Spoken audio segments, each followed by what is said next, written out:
Welcome to Beatsource Tech. My name is Mojaxx and today we're looking at a unique new mixer. Union Audio made a big splash with their Orbit 6 Rotary. That was their very first product. Now they're back with the Elara.4 and this one takes things in an entirely different direction. Releasing the Orbit 6 as their first product was certainly a serious statement of intent from Union Audio. An eye-wateringly expensive 6-channel valve rotary mixer. It got a lot of people's attention.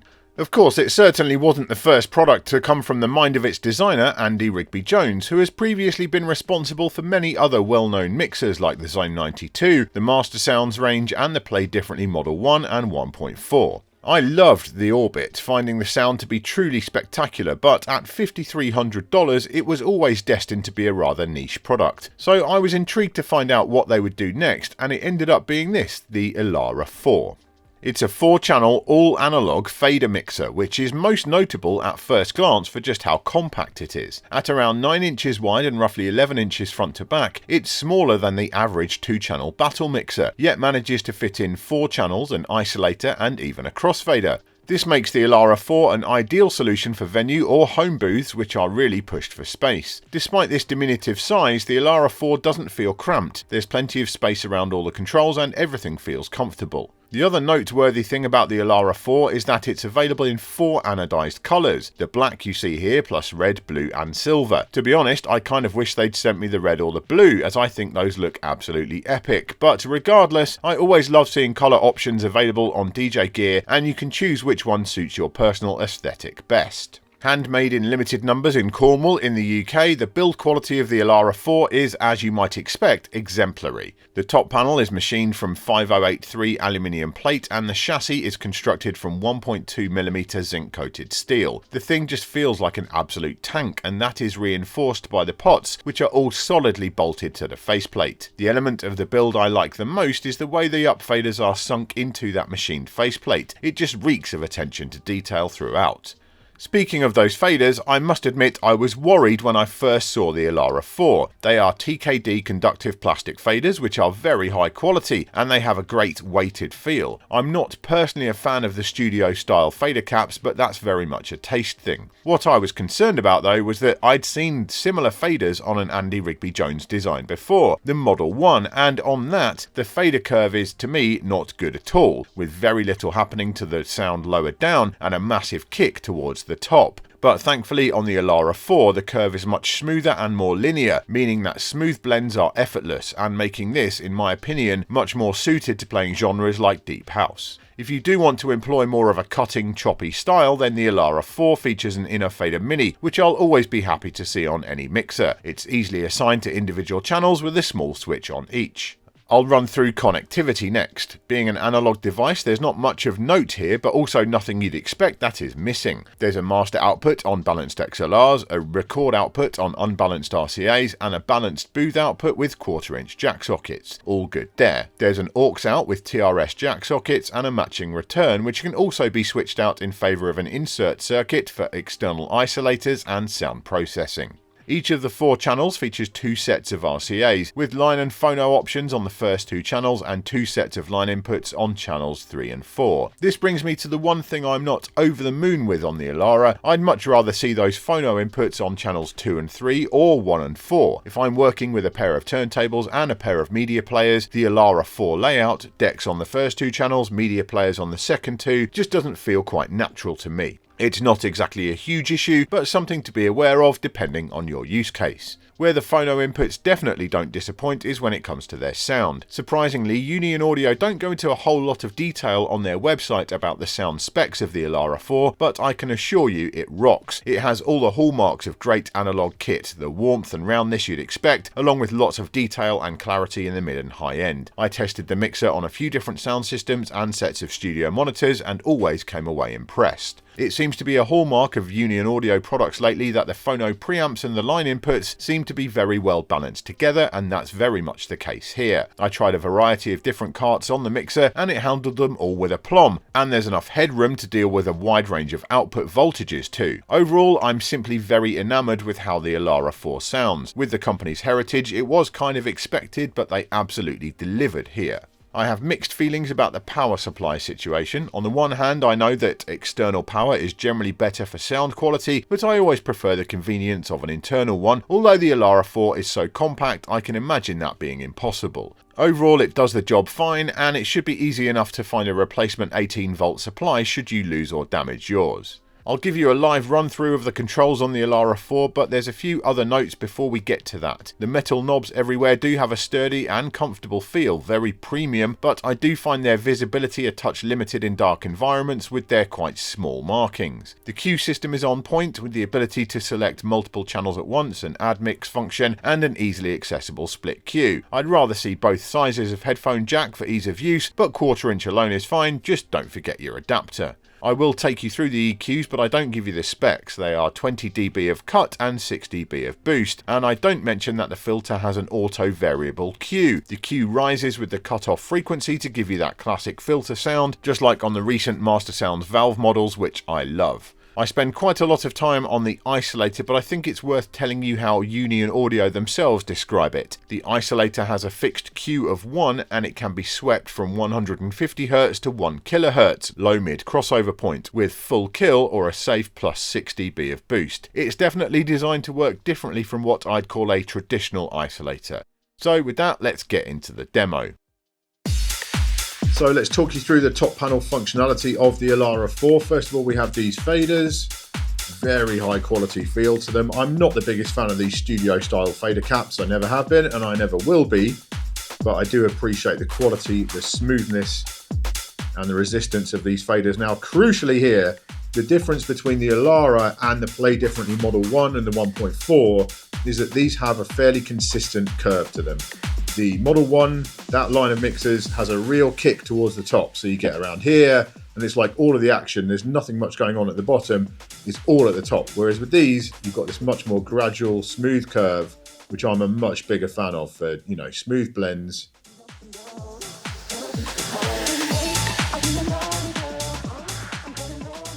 It's consistent, it's reliable, you know what you're getting. If you want to slam it, you absolutely can.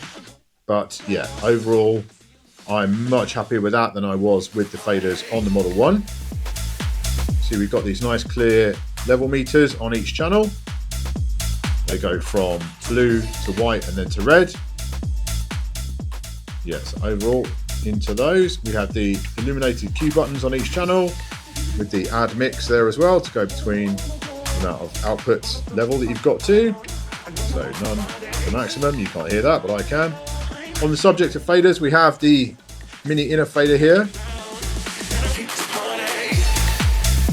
It has got that typical inner fader sharp cut. I would like to see the cut-in distance a little bit shorter. When I played with a prototype of this, first of all, the cut-in was incredibly long. It's better now on the production version. Personally, I think if you want a crossfader on a mixer like this, it's because you want to cut with it.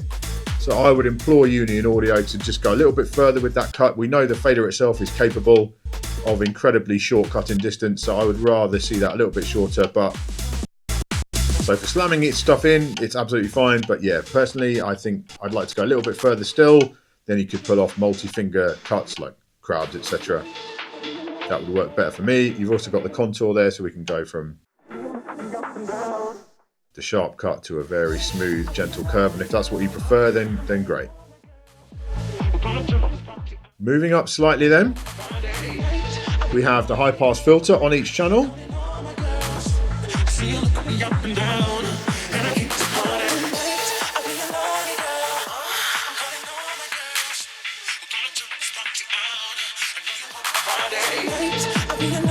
Either usable as an effect or as a mixing tool. So if you want to just bring a track in with the low end just taken out a little bit, just stick it up to around 12 o'clock. Just gives it that little bit more space in the mix.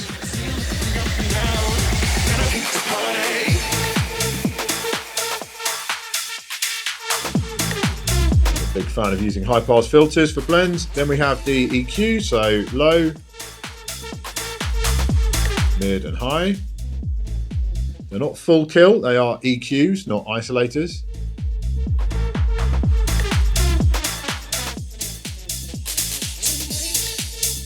really for shaping the sound. These aren't effects as such. They are for tailoring the sound to specific records.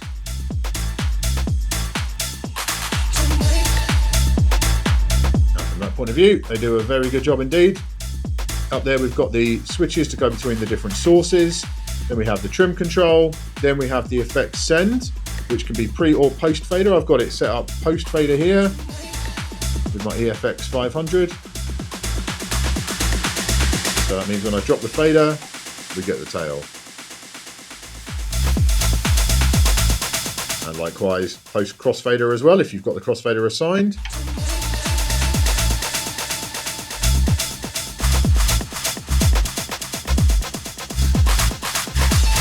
And that does mean there is also the potential of using that crossfader as like an effects tool as well, if you want to assign 2 different channels to the crossfader, you know, one side or the other, and then do effects. Yeah, there's various options for that, but yeah, overall, very happy with the effects. And there is only one. Some other mixers in this kind of class, this kind of category, you do see multiple effect sends. But I think for most DJs, most users, one will be enough. Very happy with that. Then we get back to now the isolator over here. Now this is curious, all right? Because if you're aware of what an isolator might typically do, this isn't quite that. This is something a little bit different. I think it's kind of cool, but it's definitely different and it's worth being aware of if you're in the market for one of these, because it's not what you might expect it to be. So let's run through what we do. So we've got the low control, which cuts the low and boosts the low. Then we have the mid. Now the thing is with the mid, it's like it's got a really narrow Q factor on it. And you can adjust the crossover frequency. Get this kind of sweeping effect up through. It's got that kind of underwater thing going on. I'll try and not talk too much and kind of let you get an idea of how it sounds.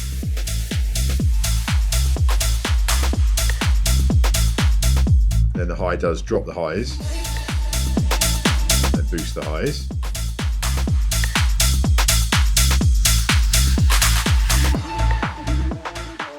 As you can hear, if we take out the low and the high, we can then boost the mid.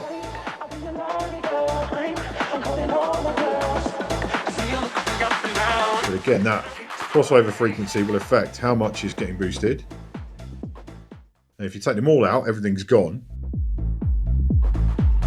I honestly just find this really hard to explain.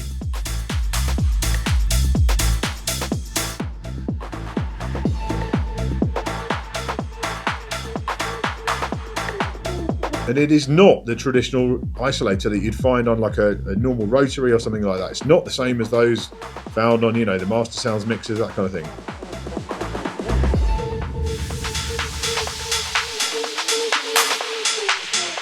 Something different going on, but I like it. For me, it kind of lends itself more to like techno and that kind of thing, rather than maybe like, you know, funky house music, that kind of stuff, soulful house. If you want to do that Joe Claussell work in the isolator kind of thing, it's not that kind of isolator, but I kind of like what it does to the sound.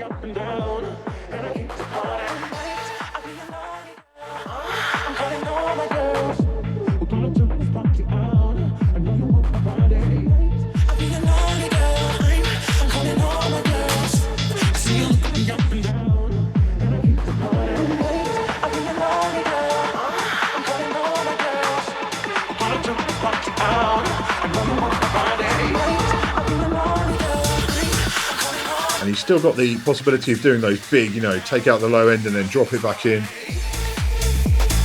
That's still there. It's just the mid-range is so very different, but in kind of a pleasing way.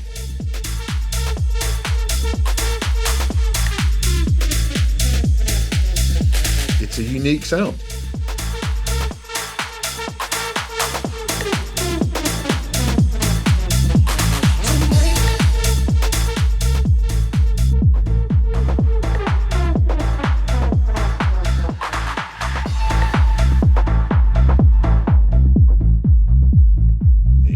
work that crossover with just the bass up. Bring in some more mid. It's just, yeah, it's like it's a very narrow Q factor on that mid compared to a typical isolator, but I dig it. Just don't go in expecting a traditional isolator because it's not quite that.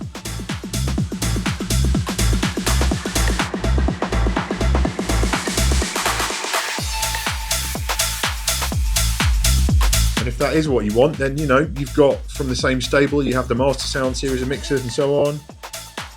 With the new versions having the regular isolator more kind of front and center. This is something unashamedly a bit different. And I do like that a lot. It's a really fun tool to work with. Combined, you know, with the low pass filter.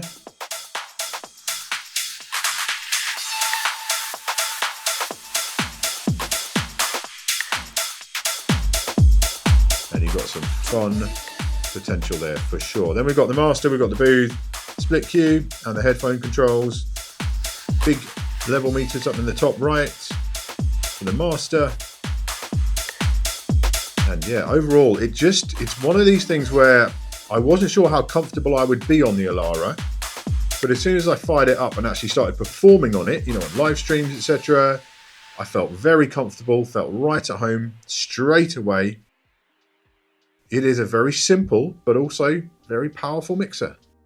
So yeah, as I'm sure you can tell, I was pretty impressed by the Elara.4. The one thing I haven't mentioned yet, of course, is the price. It's available directly from Union Audio for £1,800. If you're ordering from the US, that price changes to around $1,900 as the VAT comes off, but then you have shipping and duties to add to that. Now, yes, that's not cheap, but considering the hand-built boutique nature of the Elara.4, is it unreasonable? Well, looking at comparable mixers in that price range, I really don't think so. I feel like the biggest audience for the Elara.4 will be those DJs who were otherwise considering the Allen & Heath Zone 96, which may have some more features, but is also mass-produced in Asia and costs more at around £1,950. The Play Differently Model 1.4 has a few different features, but no crossfader or isolator, and is a lot less accessible to newcomers, and that is around £1,750. If you're happy to eschew analog and go down the digital path, then the two Pioneer DJ big dogs, the A9 and the V10, will cost you substantially more than the Elara.4.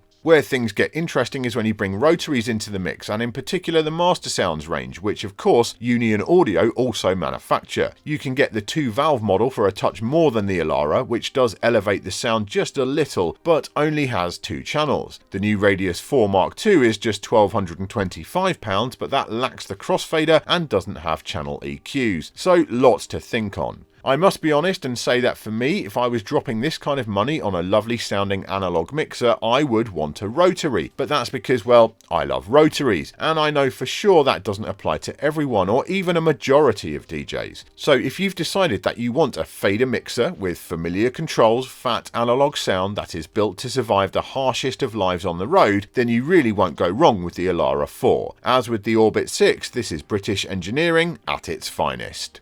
So there you go, my thoughts on the Elara.4 from Union Audio. I said at the start of this video it's a unique mixer, and it definitely is, but you can see a lot of DNA that's been crammed in there from previous Andy Rigby Jones creations, like the Zone 92, the Master Sounds Radius line, and indeed the Play Differently Model 1. And all of that comes together to make something that, yeah, there's just nothing else quite like it on the market. The build is fantastic, the sound is awesome, and I think value-wise, it's absolutely there. You know, this thing is not cheap, right? But it's handmade in very limited numbers in Cornwall in the UK.